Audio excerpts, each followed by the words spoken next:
Thanks very much, Jim. Cheers. West Midlands Combined Authority. I think normally kind of Izzy is the one who's actually updates us on this one, but I'll leave it to him. Does she? No? Jim, I don't know how people want this item to go, but would it help if I just update from 1 or 2 issues that were at the meeting last Friday? Colleagues around the room were in there.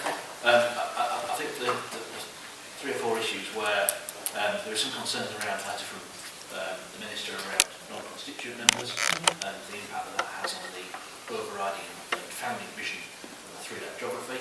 I think the Minister is saying that those that have indicated are fine, those that might come in second or subsequent phases might struggle to get in, and clearly that, given the interrelationship between the various economies, that might provide some practical problems.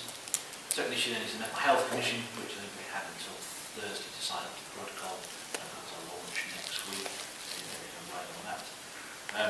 Third issue is the discussion on growth company. I think the LEPs just want to see the details of that, about how that will work and fit in with what works locally. Land Commission meetings, I think, are being arranged as we speak, so this morning. That's back on the agenda, the meeting on the 8th of February.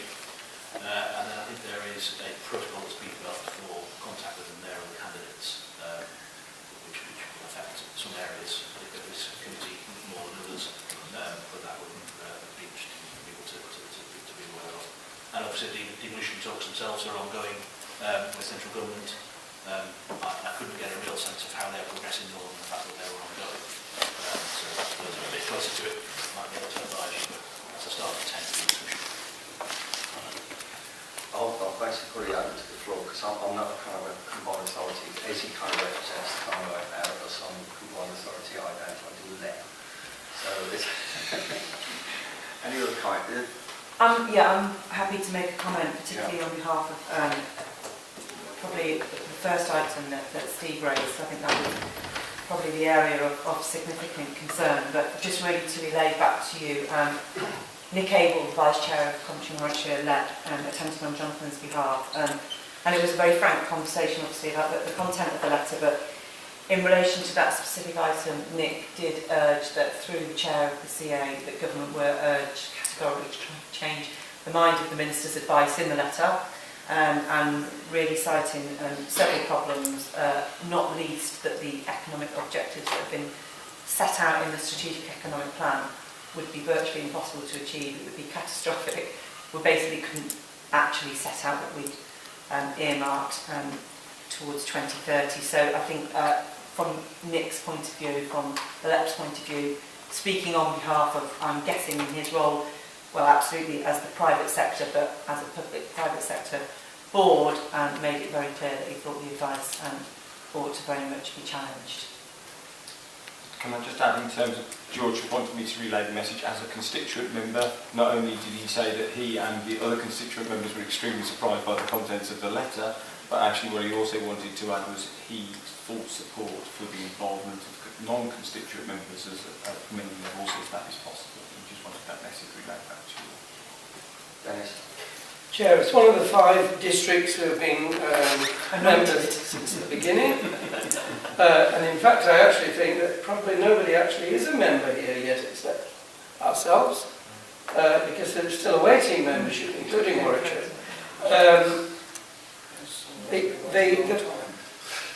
know you've been on the list for a long time, but you still are in theory waiting. Well, I'm not responsible for that. But we've no problem at all with the constituent members and their support for the non-constituent members. They have been fully supportive of us throughout. They have treated us equally throughout. I'm a member of the Superset board and treated exactly the same as Birmingham, you know, a place which has got, I don't know, 10 times our population, if not more than that. We've always felt fully included from the very beginning. I've got to say for the chair, Bob Slade from Solihull, he has been very supportive. He's certainly been to Nuneaton and talked with our business community and and councillors, and has been supportive of our membership throughout, and has spoken personally to ministers in terms of getting us included. Interestingly, I've just received a text from the cabinet member who's gone to the West Midlands Local Government Association, where a minister speaking today has in fact confused everybody by seemingly not agreeing over what the business rates inclusion will actually be, whether it will be across other areas or not. So there's still some confusion about that. But our resolve for membership is as strong as ever. We feel very much supported by the other constituent members, and apparently, just for your information, Chair, Izzy Seckham is there, not in London as you thought earlier. So. Mike? Yes, thank you, Chair. Well, firstly, I would just echo, as Councillor Harvey just said, I think we've been treated very fairly, even though we are a non-constituent member in waiting. We managed to slip in after Stratford, but have the same status, so that's, there you go. But obviously this latest announcement and letter has thrown a spanner in the works for us. There's no secret. I mean, Rugby were always committed to the idea that something like this could be of a benefit. So we wait in anticipation to see what happens with that.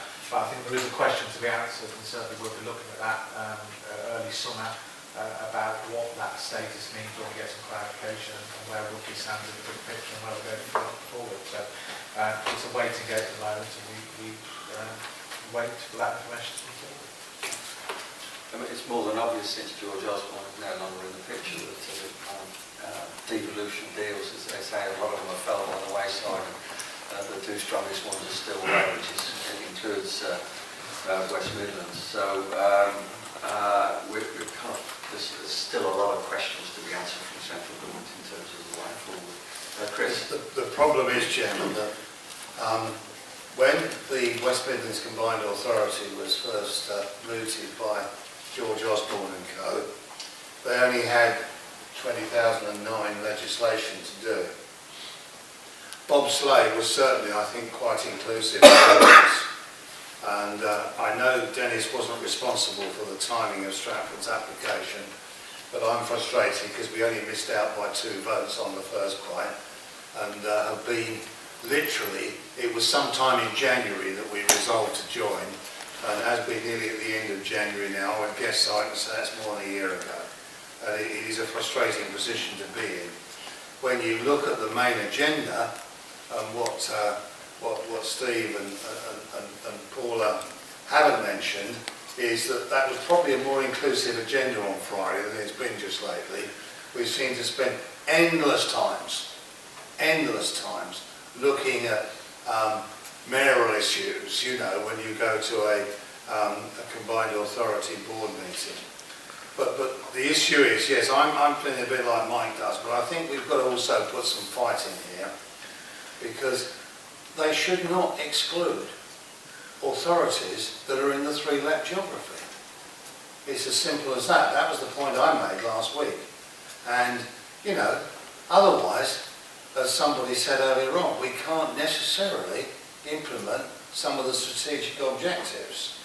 And if this is a cuff-handed way of making say that Shropshire and Herefordshire shouldn't join in, then Telford and Wrekin might have to review their position as well. But in reality, if you're going to have a cluster of authorities that work together, you can't mess about like this. And I guess that this was another reason why I would have raised it had I gone to Stafford today. But I'll tell you it instead. But I think we have got to put some work in behind the scenes to make certain that proper representations go to the Minister, because he's clearly been advised by civil servants that may have got the wrong end of the stick. Yeah, I'll go with that one, Chris.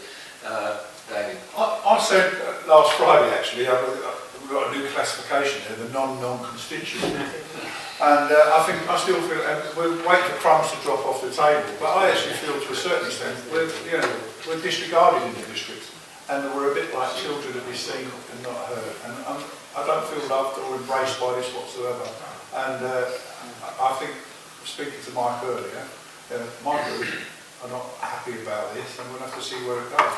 One of the reasons we did go in was because of the non-domestic rate situation, and we were concerned what's going to happen there. Well, that's all up in the air again now. And so, like I say, ought to feel loved and wanted. We don't feel that at the moment. There we go. And I don't want to cut it off for you either. I've got one. Chris, I think we thought we were dealing with non-constituent members. But as a non-constituent could you offer an observation? The District Council's network is having its national conference next week, just outside Kenilworth. So it's on our doorstep. Two of the speakers are Greg Clark and CWH&B. So bear in mind what you were saying. There is an opportunity literally to corner them and have the discussions that you are talking about. The other observation I would make more generally is what seems to be being ignored is that all of the growth plans which are being set out by the Superset and to a degree the SEPs are incapable of being achieved unless the non-constituent or the non-constituent or even non-constituent are actually fully involved. Birmingham can't accommodate its current housing need.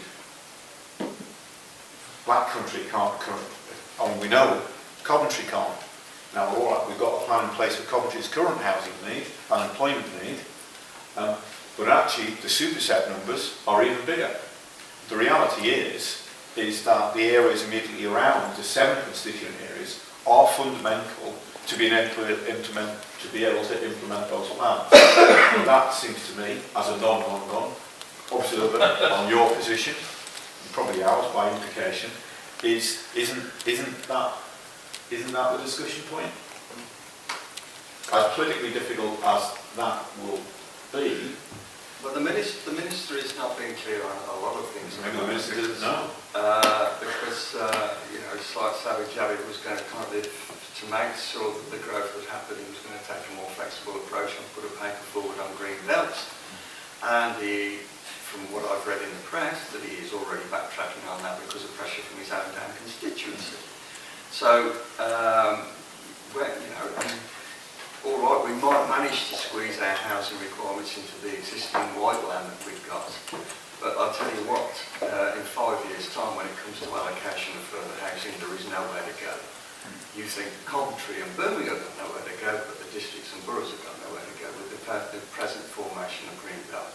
And unless ministers kind of have a different relationship with Greenbelt and the way in which they sell that to the public, we're going to be nowhere land in terms of growth. So you're right, quite right. The growth aspirations that are being imposed on the combined authority are non-achievable. So, any comments? Do you want to visit the ministers? You're very welcome to Kenilworth, even though we're not members. I was just going to offer, I think the conclusion as a result of this conversation at the Combined Authority Board was that Bob, in no uncertain terms, with, I think, Councillor Hartnett, is that right? We're going to ask for a face-to-face meeting very quickly with CWH&B. So I think they were going to make representations very quickly and try and basically unpick what was behind this letter. Right. Chris? Yeah, I agree that, we take the assurances that Paul has just given.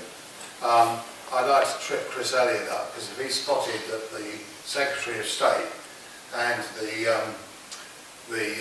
two Secretaries of State are speaking at the Chesford Grange, let's be known where he's about, because I've got a problem next week, because I'm expected to be somewhere else as well on Thursday, aren't I? And I'm booked to go there, and he obviously hasn't spotted that Chris Saint is running a workshop at the same conference on the Friday morning. So, however, less significance that might well be, but the issue is, I think, yes, the lobbies have got to be made, and I'll use that as an excuse for a pass out from the budget meeting, right? Any other comments on this one? I think we've come for basically a court here and basically come to combine authorities in pushing in directions that, as is the moment, not going to be achieved. So hopefully the message gets back to us.